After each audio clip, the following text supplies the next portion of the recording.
तर पाहूयात पुढची महत्त्वाची बातमी। सातपुडा बंगल्याचा पत्ता थेट पुनर्विकास नोटिशीत देण्यात आला। हा सरकारी मालमत्तेचा गैरवापर नाही का, असाही सवाल विचारला जातोय।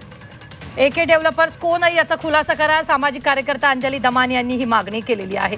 राज्यपालांनी प्रकरणाची दखल घ्यावी अशी सुद्धा मागणी दमान यांनी केली आहे।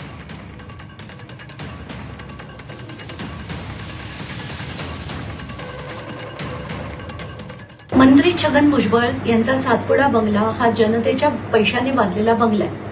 फक्त सरकारी काम करण्यासाठी किंवा एका मंत्र्याच्या राहण्यासाठी त्याचा कुठच्याही प्रकारे गैरवापर केला जाता कामा नये। पण आत्ताच्या घटकेला एका रिडेव्हलपमेंट प्रोजेक्टसाठी एके डेव्हलपर्स नावाच्या एका बिल्डरने हा पत्ता देऊन एका घर मालकाला तिकडे बोलवलंय। तर कोण आहे हा एके डेव्हलपर? त्याची चौकशी झाली पाहिजे। छगन भुजबळांनी याचं लिखित उत्तर दिलं पाहिजे, नाहीतर राज्यपालांनी याच्यावर चौकशी लावून योग्य ती कारवाई केली पाहिजे।